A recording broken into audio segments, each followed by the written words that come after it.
people calling me boomer and yeah, right, boomer. Yeah, work. Yeah, there's more to life than work. And it's like, listen, Junior, the only reason that you have the time to do this because your parents work their ass off. Please tell me you responded in the chat. We are now officially getting canceled. So good. You talk about it privately. We talk about it publicly. This is the Real Estate Insiders Unfiltered podcast. Welcome again to the Real Estate Insiders Unfiltered podcast. Woo! I'm your host, Bobblehead DeWiggins, with Keith doing the bobblehead over here. I don't know why. Mr. Robinson's having a good time. Yes. He's going to go take a little time off, which is good. I'm ready. So, Mr. Robinson, tell us about our guest, Mr. Chris Heller, the president of Ojo. Well, Dwiggy, I'm glad you asked. Chris is great. He's been in real estate for over 40 years, which is wild considering he's not that old. He started his sophomore year in college. Yeah, basically.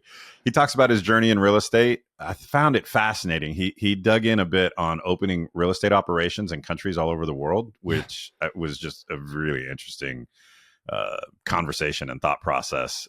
He talked about focusing on what you can control, what he's excited about for 2025, this concept of one more, and urgency, both of which I found interesting, and the importance of working hard and playing hard. You're going to love this conversation. Guys, a titan in the industry. Put it in your ears, kids. Chris, welcome to the podcast. We are excited to have you here. Keith and I are laughing, so everybody knows why. We might as well Chris, show us what John Berkowitz sent, because let's just get it out of the way. We're just going there. We're just going to go, right? You want me to show it? Yeah, no, literally, just do it, because everyone understand why. And this is, Joe, are we going to say who this is to this morning? Are we dedicating this to? I don't know yet. My question is that actually John Berkowitz's hand that he had molded to send to you, since you two I think it is. He did that to make it more real. This is already one of my favorite podcasts. This is now the opening of our podcast, by the way. That's officially 100% officially going to be it. All right, so enough of the stupidity of the three of us. If you only knew the stuff that goes on in the green room, everybody, beforehand. So, Chris, first of all, thank you for being here.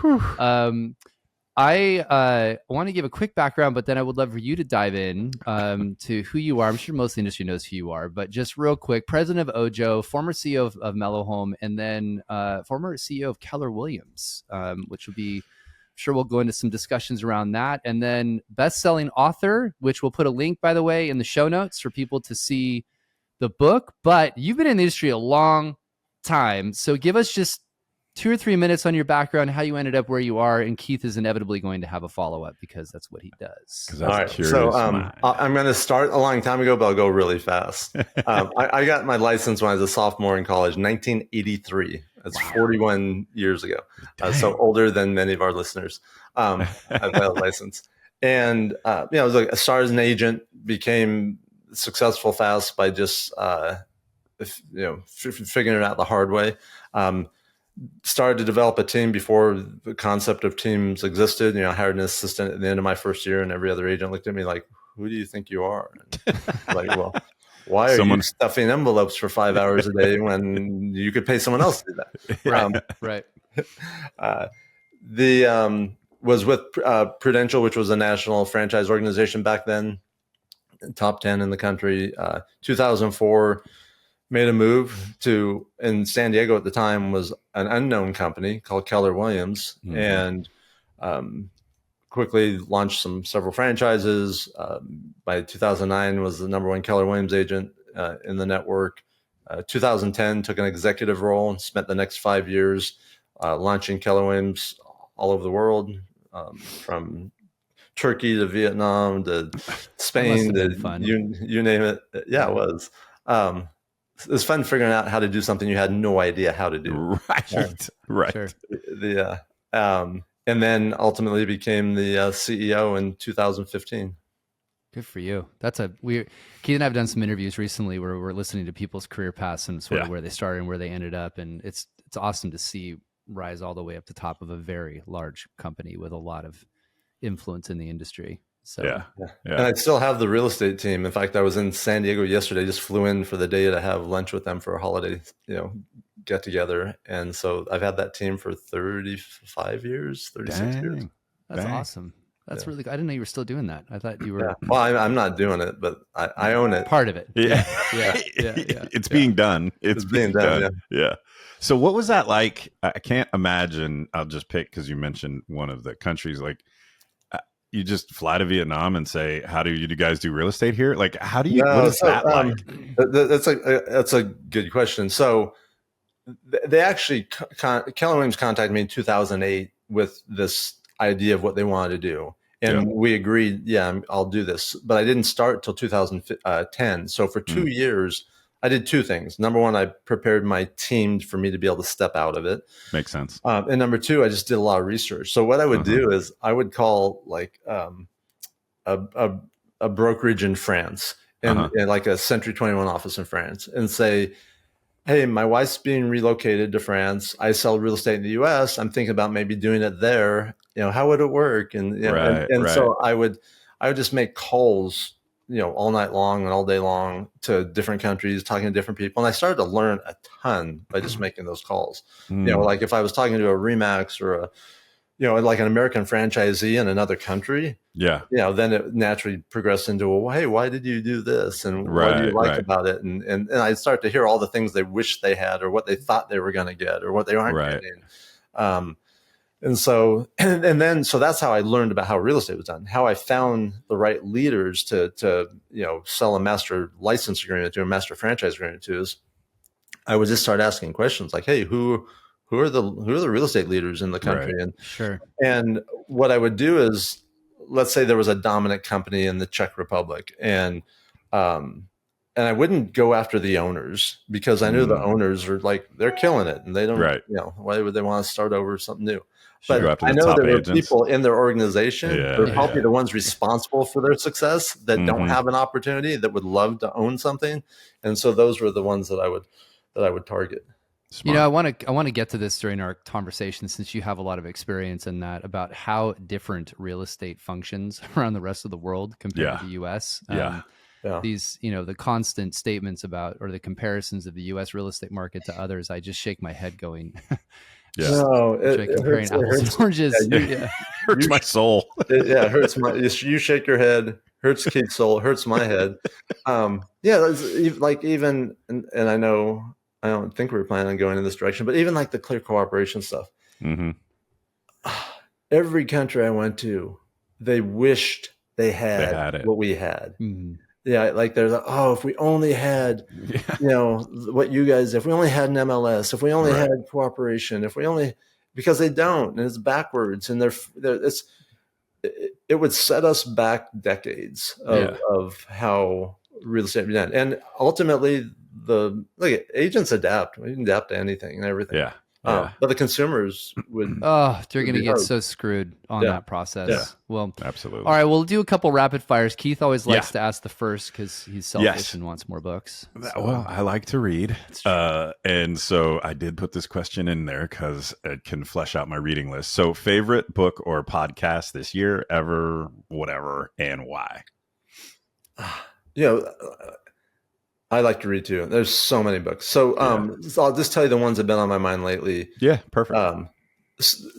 So this one is an old one, and it had its major impact on my life. It's The Greatest Salesman in the World by Og Mandino. So good. I just bought it for my daughter's boyfriend for Christmas, and some other books. If you date, date one of my subtly, step up, kid. We got to teach you about success. You're like, look, you need to do better. Okay. And if he's listening, do better. Right. All right. So mine is. There's another one too. In fact, I just gave this one to my team yesterday. It's called Great Teams by Don Yeager. I haven't read that. Don Yeager is a great author, was a Sports Illustrated author for years, and then, has done biographies on like every major athlete. But Great Teams is another really good one. I'll pick that one up. And again, for viewers and listeners, we have all of the recommendations by our guests on our website. So go check it out. We've got links to where you can go to go buy their recommendations. All right, Chris. So if you could have lunch with one person, current or historical, who would it be and why?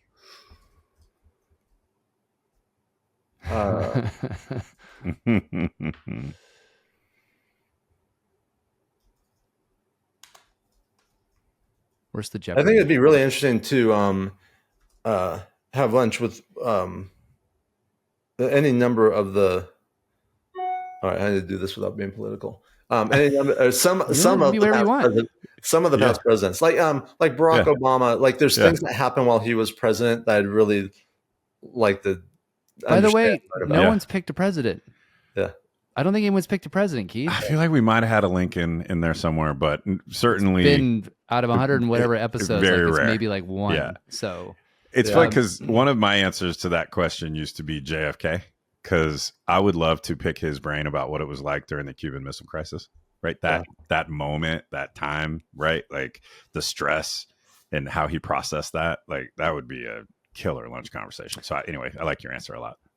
I think it would be interesting to ask Barack Obama if he would do it all over again. Because if you look at I feel so bad for the guy. You look at the guy when he first went into office, and then when he came out of office, he aged like 30 years. That's literally been almost every president, except for the one Trump. Right. Because I don't think Trump... like, I don't give a shit. I don't age. So, all right. So let's dive into our main questions we've got for you. Let's go. We were just having this kind of conversation, ironically, before the show. 2024. Let's talk about that and Ojo a little bit, how it's been for you guys, and then a kind of a follow up that will attach to it is, what have you learned about leadership in the industry this year? It just feels like it's been such a hard year. Yeah, it's 2024 has been a brutal year, and as was 2023. Right, it's like no relief. I think at this time a year ago in 2023, there was some optimism that rates would start coming down. We'd start to see the industry go in the other direction, and we got a big nothing burger. Right. In fact, probably worse than that. Right. We had a bunch of other stuff happen. It's going to be worse numbers wise. I think it's going to come out worse than last year. Yeah, 2024. And last year was bad. What, the worst since '95? Yeah. In terms of number of sales. So it's been a really tough year. From a leadership perspective, here's what I know when things are tough.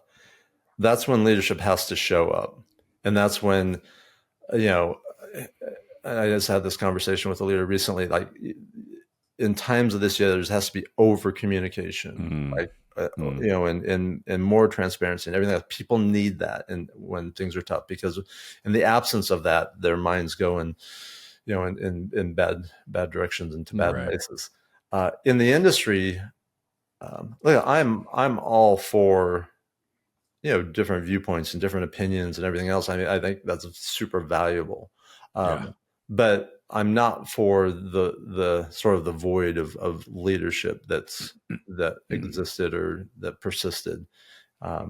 We've seen some great leaders step up. Like you guys, James and Keith, you guys have been very vocal, and some of our other friends like Leo and everything have stepped up. And Leo's been great.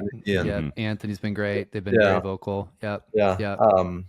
But I find it interesting that like people, there's so much fear in out there. And I had this conversation with a board of directors this week when I was in another state. They flew me out to talk to like sort of the vision of the industry. And I just told everyone, I said, you guys you've got to start leading from the front. Mm-hmm. You can't let lawyers dictate all your decisions. Their job is to advise. Your job is to make decisions. You must lead from the front. And people are just, they're just paralyzed. They can't make any decisions. It's weird to me still. Not only can they not make decisions or be effective, in my opinion, you cannot have fear and the ability to see opportunities at the same time. Like fear is like the ultimate fear, anger, concern. All those things are like the ultimate filter that prevent you from seeing opportunity. Yeah, Jim Fischetti, who James and I work with, he taught me this, and it's stuck with me ever since he said it. He said it's not just fight or flight. We think it's always fight or flight, but it's not. It's fight, flight, or freeze. And I feel like a lot of the industry is freezing. They aren't running to the problem, and they're not running away from the problem. They're just watching the train come down the tracks and waiting for it to hit them. And that to me is like the worst one of the three. I prefer fight. That's my style. And hey, at least if you're doing a tactical retreat, that's fine too. But don't just stand there and let the train hit you. Like that's not good for anybody. No, it's like, and I don't know if it's funny when you said fight or flight, you sent my brain in a whole nother direction. Yeah. I had brain scans done just because I'm always interested in like learning and growing. So I went to this place called the Amen Clinic, and one of the things they determined is I am almost in a unhealthy way, like in a constant fight or flight. Like really, my brain, probably some PTSD stuff from the past, but sure. Real estate will do that too. Yeah, maybe it's 41 years of. I'm just saying, it's getting your license as a sophomore in college. PTSD. Yeah. But no, I agree with you, Keith. It's like and I think that this is like this whole fear of doing, saying, or making a mistake. I see this a lot with young people, like the younger generations right now, like this fear of making mistakes that causes them not to take action or not to do things. And I keep trying to, and I won't stop trying to get this message through, but mistakes are good. Yeah. Mistakes mean you're trying. It means as long as you learn from them, as long as you fail forward, meaning that you learn, you're better because of it, and then you don't do it again.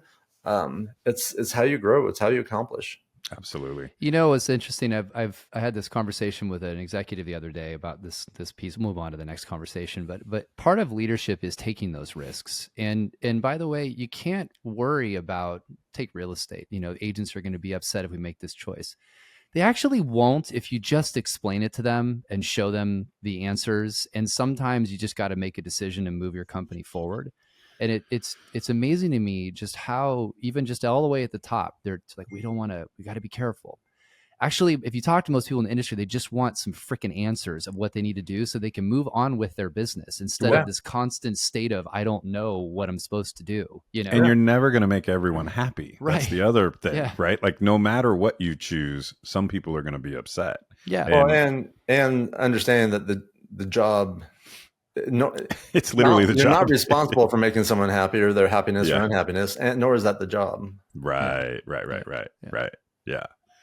I'll segue. You were quoted in Business Week. You had a little write-up in Business Week that I came across, and it was great. It almost had like a Stoic vibe. I've done a lot of reading on Stoic philosophy. I'm slightly curious if you have too, because a lot of what you talked about in there was focusing on what you can control and sort of trying to tune out the noise of everything else. Can you expand on that a little bit, like as a thought process for leadership and business? Yeah, I can take it in a bunch of different directions, but there's and I think it's getting increasingly more difficult just because of technology and social media and everything else for you to discern like reality from things that aren't reality, fact from fiction, and the things that you can control. Like why I see people get so wrapped around the axle on things that they can't control or it doesn't even impact them. Like if we focus on the things that we can control, it just makes life more workable. It's not necessarily easier because it's nothing's easy. Right. But choose your hard. But focusing on the things you can control. There's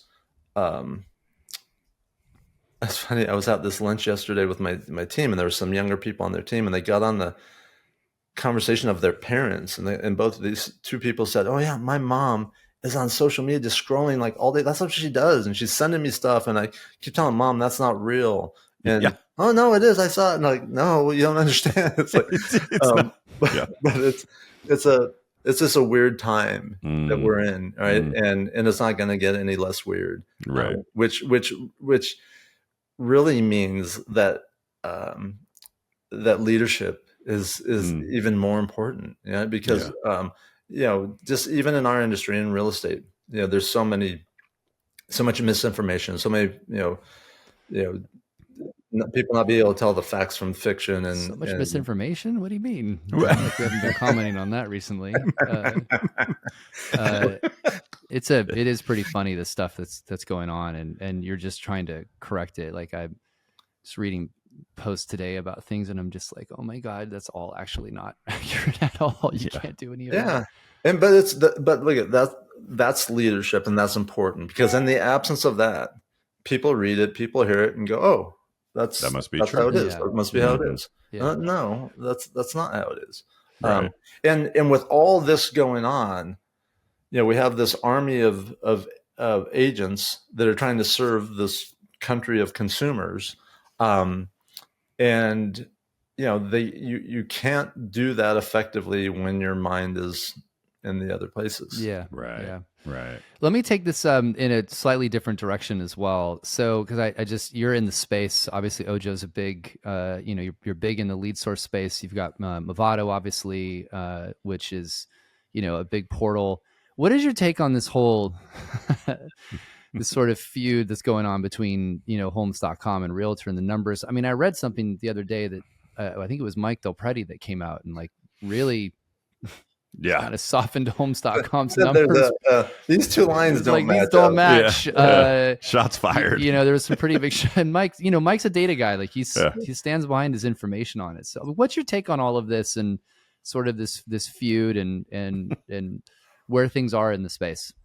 When I was a kid, I delivered newspapers I had paper out for 3 years, right? And headlines or newspapers. Portal Wars is a great headline. Like it really is. Yeah, I hate saying it. I just didn't know what to call it. It checks a lot of boxes though, right? Yeah. It sells. What's happening is what most businesses just refer to as competition. And this is what happens, right? This is how companies compete. And yeah, so it's fierce competition. We are the fifth largest portal. But you have these three massive, multi-billion-dollar companies of, Homes, Realtor, and Zillow that are, in pretty much direct competition. So they're going to be at war. Competition is good. Like it's good and necessary, and it's one of the best things about our system. Look, I mean, I don't want to go on a big capitalism is great rant because there's some downsides, right? But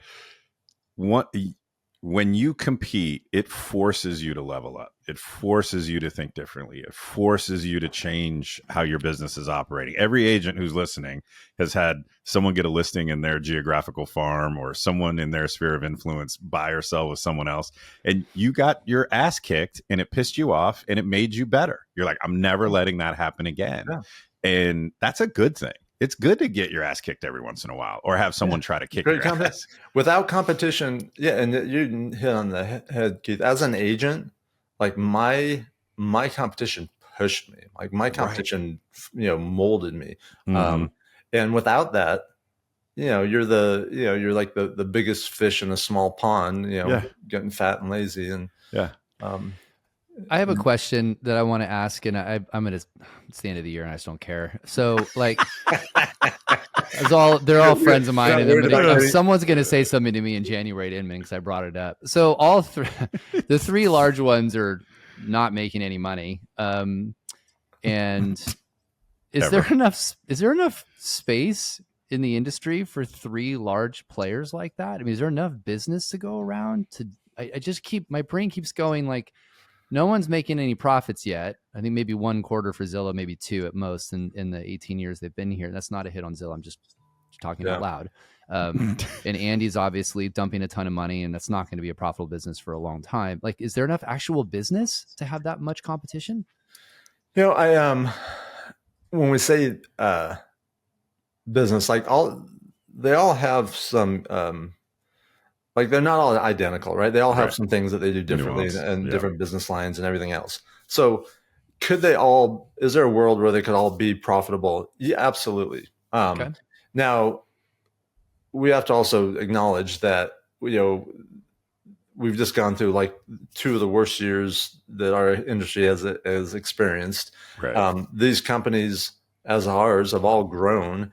in down markets. But any company trying to be profitable in our industry is a challenge. Right. That you've had 2 years of the lowest number of sales in 30 years almost. Yeah. So that's just a tough environment. The fact that companies are in business. John Berkowitz and I were talking about this like a year ago, saying, "Hey, the game is just getting through the other side. Like getting through the other side Survive. will be winning because a lot of the competition won't, and the ones that are there are the ones that'll be able to capitalize on when things do turn around." Yeah. It's capturing market share is on the other side of it, but you got to get there. Yeah, you got to get there. You got to be standing when. That's right. That's right. So you're a card carrying optimist and someone who sees challenges as opportunities and all of those things. What are you excited about in 2025? Like what are the things, because we've all, every time I talk to someone from the industry, we just talk about the heavy backpack we've been carrying for 2 or 3 years, right? And what's it going to feel like when you set that backpack down in 2025 and you get that light feeling? What are you excited about? So I like to win. And it's been a couple of years where I haven't had that feeling. Oh my God, it's a good way to put it. That's a great way to put it. And so I'm looking forward to that. I'm looking forward to remembering what it feels like. Like honestly, like it feels like it's been so long. Like what is it? What is that gonna feel? What does that feel like? Right. I know I like it, but I can't summon that feeling right now. But look, I am, and maybe in a weird way, hopefully it's not an unhealthy way.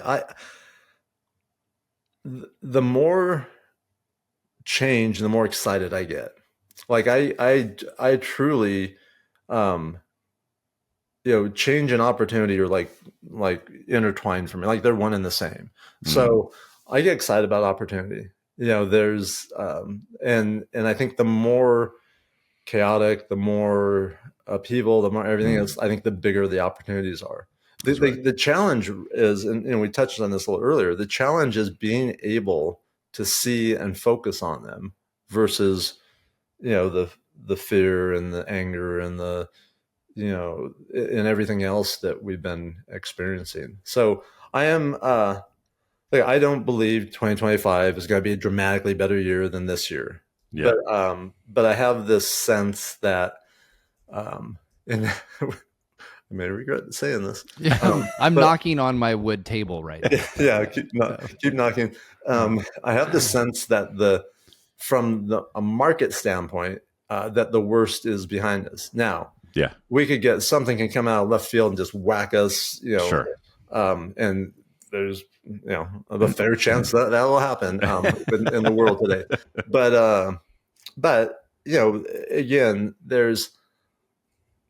I don't as long as I can see what's going on and see how the game's changing, I'll know how I need to adjust to deal with it. Another thing that we need to do, and you're kind of talking about this to a degree. I was sharing with my wife. She asked me like, how was your day? And I was like, well, blah blah blah blah blah blah blah. And I went through a few things, and she stopped me. She goes, there was a win in there.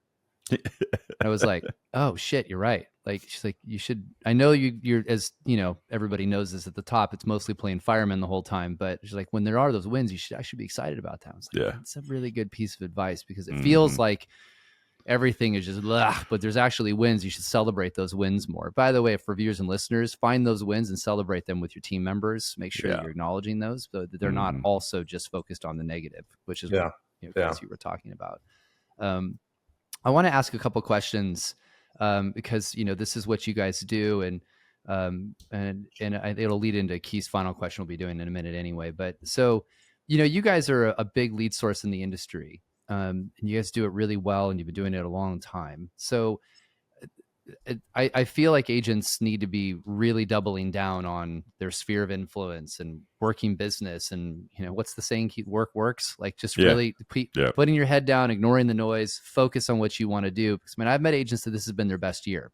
Who've said it's the best year I've ever had. They don't say it out loud because they don't want to feel like the arrogant person to say it. But when you talk to them, they have a system, they have a process, they do things consistently.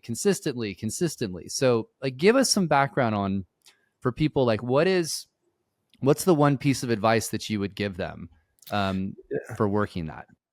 I made a post about this several months ago, and it went into one of the large agent Facebook groups, and it caught me off guard, the response. Like, it was like, people calling me boomer, and yeah, right, boomer, yeah, work, yeah, there's more to life than work, and it's like, hey, listen, Junior, the only reason that you have the time to do this because your parents work their asses off. Please tell me you responded in the chat. Like, we are now officially getting canceled. So good. No, there is no. I sent a message. So I'll share this because this, I think, answers your question. I had lunch with my team. Flew back to Whitefish. Got here at 1:00 this morning. On the plane, I sent a message that says, "Hey, it was really great spending time with everyone. Love what you guys have accomplished. Can't wait to see what you do in 2025." I said, between now and the end of the year, simply do more. Make one more call. Send one more handwritten note. Do one more follow-up. Like, just do more, because the rest of the world is going to be doing the opposite. The rest of the world in our industry, valuable advice. And so now I also know, and I didn't tell them this, but if they get in that habit now, then going into 2025, they start to build the momentum. So when things get tough, when there's a lot of change and everything else, I think there's two things that agents have to do. They have to operate with more urgency, right? Or urgency, it could be focus, it could be how fast they're doing things. Just, like urgency. It's like, operate like if you knew you were going on a week's vacation in 3 days, what would the next 3 days look like, right? Fact. You would be massively productive. You get everything done. Every lead would be followed up. Everything would be put in order so that you could go on vacation. Operate every day like that. So operate with more urgency. And then the other thing is turn up the intensity. We are more intensely following our schedule, more intensely practicing and role playing, more intensely, modifying our processes and our systems so that we can do more. I used to call it just focus on your 2 E's, your efficiency and your effectiveness. Right, everything else is time is the great equalizer. We all have the same amount of time, but if we can become more effective or more efficient, or hopefully both, that's the thing that can take us from here to here, or have us beat the competition. Yeah, it's a really good comment on the timing part. Sorry, Keith, I want you to jump go ahead. in. I was just thinking about the fact that literally I'm winding down, looking forward to my 2 weeks off. So now I feel like a jackass saying that. Well, he might mean one more snowboard run. You don't know what he meant by one more. I know, but it was actually an interesting comment that, like, you're right, everyone's slowing down, and we should all take time off. To be clear, I'm not saying people shouldn't have balanced lives, but that's an opportunity because no one's going to be reaching out, and you can actually get somebody when they're actually a little bit more attentive and they're spending a little less time stressed out on their own jobs. Well, that was actually... I had a brand new agent, and I love this because she asked me, "Hey, and she still has her current job. She goes, I've been prospecting at night, but I haven't been doing it on the weekends. What do you think about me doing it on the weekends?" I was like, "Yes." I said, she said it's a good time. And I said, during the day, people are working. At night and on weekends, they usually aren't. Right. It's a better time to reach people. And doing more doesn't mean that we can't, to your point, James, take time off. We have to, John always used my friend John always used the analogy of putting your oxygen mask on first, right? You have to take care of yourself first so you can take care of your business and your family and everything else. So that means that we have to take time to refresh and energize and everything else. So, but what it does mean when you are working, that you're working, right? It's like, I was on it's funny, I'll share this. I was on a podcast a couple 3 weeks ago, and the host said, "I know someone that knows you.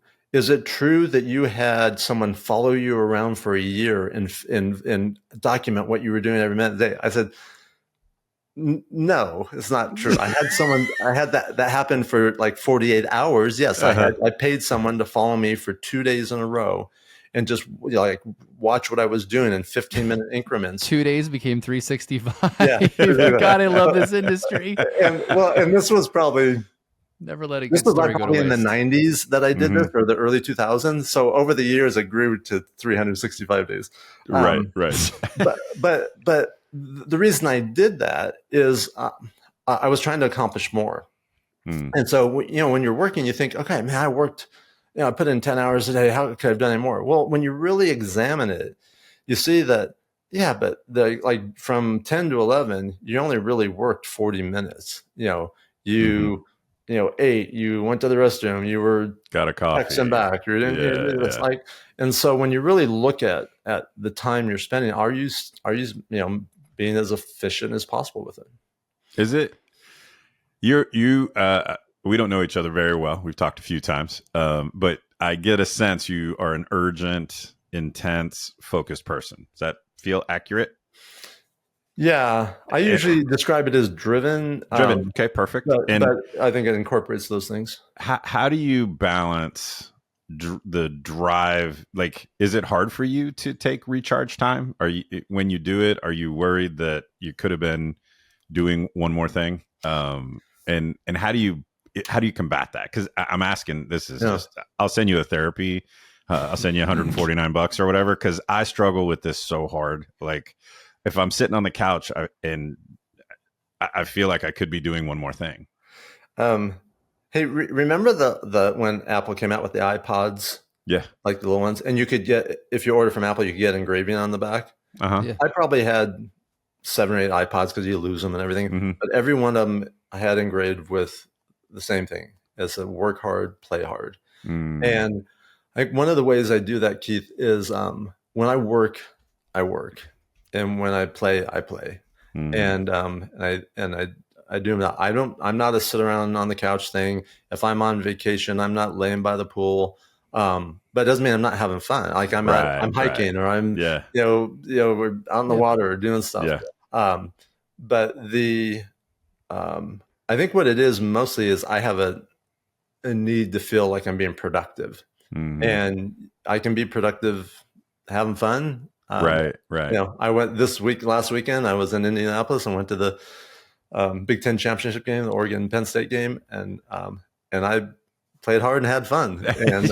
And, right. How many hours a night do you sleep? I always love asking serial entrepreneurs. I always like asking this question just so that I don't feel like I'm going insane. All right. So not enough. And it's something I've actually been consciously working on. I was looking at my Fitbit last night, looked at the last week, and this was a hard week. And I averaged less than 5 hours a night. Yeah. So, which is not enough. My goal is to get 6.5, and more is better, but to get 6.5. But I also use the weekends to charge. When I don't, I set an alarm every day, Monday through Friday. I usually don't need it because I wake up anyways. But, I look forward to, like tomorrow morning, I was on the road in 8 days, a bunch of different cities, a bunch of different flights. Like tomorrow morning, I'm not setting an alarm. Yeah. I'll probably still only sleep till 7 or 7:30, but yeah, it's funny when not setting an alarm is a win, right? Yeah. It's funny when if you get 7 hours of sleep, it feels like a win too. Oh yeah. If it shows I got 7, like over 7 hours, I was like, holy crap. Yeah. Like, wow. Yeah. This is what it feels like. I got one last question, then Keith will take us out with the question he always asks. You wrote a book, Dominant Thoughts. You and a co-author. I forget who was the co-author with you. Greg Reed. Okay. Yeah, basically that's a funny story. We'll save it for another time. Well, tell us about the book real quick because we'll put it in the show notes. Yeah. I always had the thought of writing a book. There were books, the one we mentioned earlier, and other books like when I was young that were really impactful. Another one was like The Richest Man in Babylon. They're all these business parables.